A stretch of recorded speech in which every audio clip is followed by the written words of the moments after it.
1000 இயர்ஸுக்கு மேலே முஸ்லீம்ஸ் கொண்டாடுற ஹஜ் ஃபெஸ்டிவலை முஸ்லீம்ஸ் மட்டும் இல்லை கிறிஸ்டியன்ஸும் செலிப்ரேட் பண்ணலாம் அப்படின்னு சொன்னால் உங்களால் நம்ப முடியுது. அதுக்கான எக்ஸ்ப்ளனேஷன் வீடியோ தான் இது. ஸோ இதுக்கான ஆதாரத்தை நான் குர்ஆன்லேருந்து சொல்ல போகிறது இல்லை, பைபிள்லேருந்தே சொல்ல போகிறேன். ஸோ பைபிளை இந்த விஷயத்தை புதுசாக நீங்கள் கிறிஸ்டியன்ஸ் கற்றுக்குறீங்க அப்படின்னா கட்டாயம் ஷேர் பண்ணிக்கோங்க உங்களோட ஃப்ரெண்ட் ஜோனில் இருக்கவங்களுக்கு. ஸோ இதுக்கான ஆதாரத்தோடு நான் சொல்லிடுறேன். ஸோ அப்போ உங்களால் ரீட் பண்ணிக்கொள்ள முடியும். பைபிளில் ஆதியாகமம் 22வது வசனத்தில் ஒரு கதையொன்று ஸ்டார்ட் ஆகுது. அதாவது அதில் வந்து ஆப்ரஹாம் அப்படின்னு சொல்லி அந்த கதை ஸ்டார்ட் ஆகுது. நாங்கள் வந்து இப்ராஹிம் அலைஹிஸ்ஸலாம் அப்படின்னு சொல்லுவோம். 2 பேருமே வந்து ஒருத்தங்க தான். ஸோ இதில் வந்து ஒரு இரவு வந்து இப்ராஹிம் அலைஹிஸ்ஸலாம் வந்து ஒரு கனவு காண்றாங்க, தன் மகனை வந்து குர்பான் செய்கிற மாதிரி. பைபிள் வந்துட்டு அதை கிளியராக சொல்லுது, உன் மகனை நீ நேசிக்கிற உன் ஒரே மகனை எடுத்துக்கொண்டு போ அப்படின்னு சொல்லி அதில் சொல்லப்படுது. ஸோ அந்த தந்தையோட மனசு எப்படி இருக்கும், தன்னுடைய மகனை அறுத்து பலியிடணும் கடவுளுக்காக அப்படின்னு சொன்னால் சும்மா திங்க் பண்ணி பாருங்க.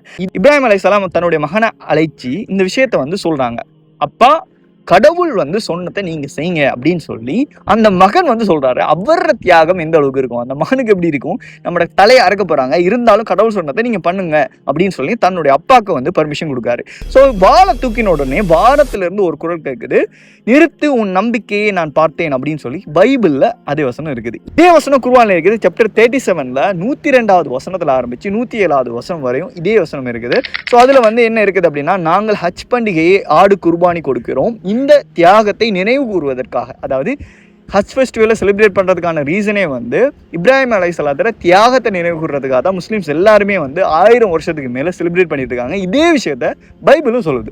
ஸோ பைபிளும் சரி குர்ஆனும் சரி சொல்லக்கூடிய ஒரு விஷயம், பேர் வித்தியாசமாக இருந்தாலும் சொல்லக்கூடிய ஒரு விஷயம் இருந்தால் ஒரே நபரை பற்றி தான் சொல்கிறாங்க. ஸோ இதனால தான் நான் சொல்லியிருந்தேன், கிறிஸ்டியன்ஸ் நீங்கள் கூட இந்த ஃபெஸ்டிவலை வந்து செலிப்ரேட் பண்ணலாம். ஏன்னா ப்ரொஃபட் அப்படின்னு சொல்லி வரும்போது எல்லா மதங்களுமே வந்து இறை தூதர்களை வந்து ரெஸ்பெக்ட் பண்ணுது.